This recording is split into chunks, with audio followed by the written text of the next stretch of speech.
We're going to start off with State Auditor Shad White on the coast this week. He joins us now to talk about his legislative priorities with the session starting in less than a month from now. Thanks for joining us, Shad White. Thanks for coming in. Thank you for having me. Okay, so let's get right to it. As part of your proposals, you are proposing a bill to make illegal immigration a state crime, basically make arrest in the state of illegal immigrants without federal oversight.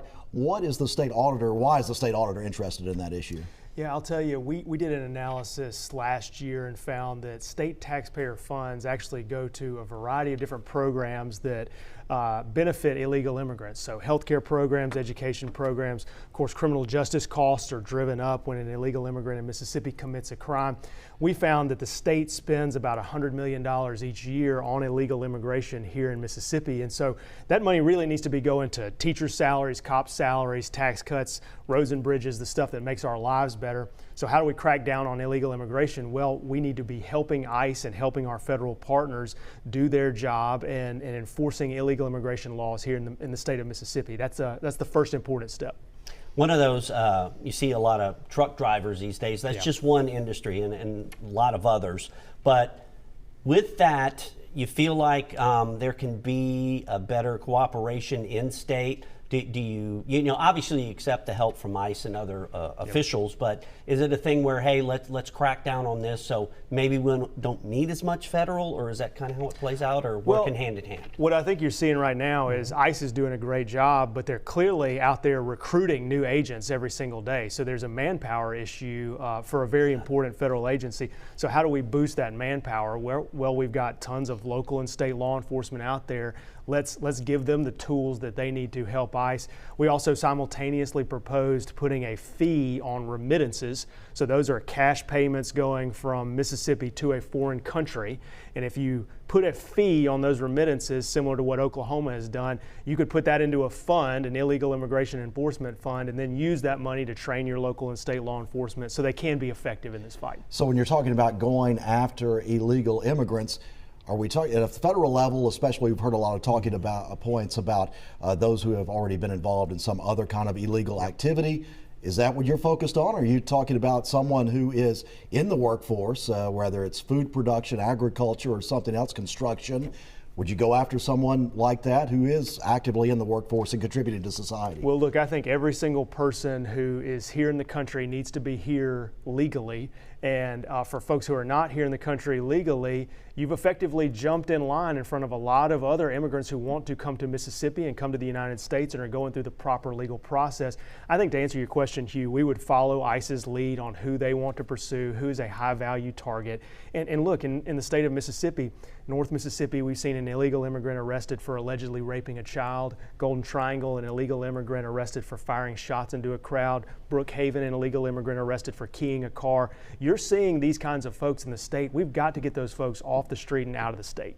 It is a fine balance between those who want to be here legitimately and make a new life and those who are committing crimes and basically living off of taxpayer dollars. It's a balance, and it goes different ways, I guess, right? Well, the bottom line for me is you have to follow the law. And what I've learned in the state auditor's office is you have to apply the law even-handedly every single time, regardless of a person's backstory or how powerful a person is. And so I think you apply that same principle to this illegal immigration problem, and you've got to crack down, and you've got to make sure that our taxpayer resources are going to people who are here legally, who are tax-paying citizens, law-abiding citizens. How far do you feel like this issue is going to get in the legislature? I don't know, to be honest with you. So similar ideas to what I've discussed have come up in the past. Sometimes they've died. I think this remittance tax bill is one that we really took from President Trump. He had a similar idea that passed in the One Big Beautiful Bill. So I think there's going to be a lot of appetite for it, but it just depends on if the politicians in Jackson are willing to listen to normal people and their concerns about what's going on here in Mississippi. Much of what you do with your office is finding those areas where there's a lot of overspending, streamlining things. And one of those you talked about, especially with the state-owned vehicles, maybe checking to see, maybe not buying a brand new car or truck each time. Kind of talk about how you go about that, because you got a lot of state workers, 82 counties, a lot of roads to cover. That's another balance thing, really. Yeah, and I had the same question. You know, my question was, we always hear about the state spending too much on vehicles. How are we doing compared to other states? So we did an audit and we looked, and Mississippi spends, as a state government, more money on cars, fuel, and travel than Louisiana, than Iowa, than Arkansas. These are other rural states, similar population level. Their state employees have to travel around to do their jobs. So why are we worse than those states? That's the big question. And then once you realize we're doing worse than those other states, let's find ways to crack down on waste in state government, and the legislation we'll propose will ideally do that. Again, the goal here is to cut the fat, the unnecessary fat out of state government, be very specific, talk about the things that really can be cut without cutting to the bone, and then get that money going to stuff that actually makes our lives better. Yeah, and another issue there, you mentioned office space, cutting down or making a maximum for office space used in the state. That would cut down on expenses. Also, you're wanting to reward citizens who might report corruption. How does that work? So we really stole this idea from the federal government. There's nothing new under the sun here. The idea here is that if somebody comes forward to us and they tell us about a politician who's stealing money or somebody who's stolen from the taxpayers, we will give them a percentage of what is eventually recovered resulting from their whistleblower tip. The purpose there is to encourage people to come forward. We have tons of cases in the auditor's office where we see something that looks really bad, but we really need a human being who will come forward, have some courage, and say, hey, I'm willing to testify in this case, or I'm willing to tell you what I know. That's what will make that case, and to get more of those kinds of folks, we're going to have to give them an incentive to come forward. Yeah, and with that, it's also a deal where if they recoup, if that ends up being the case and there's fraud and there's a settlement, that's the incentive for them.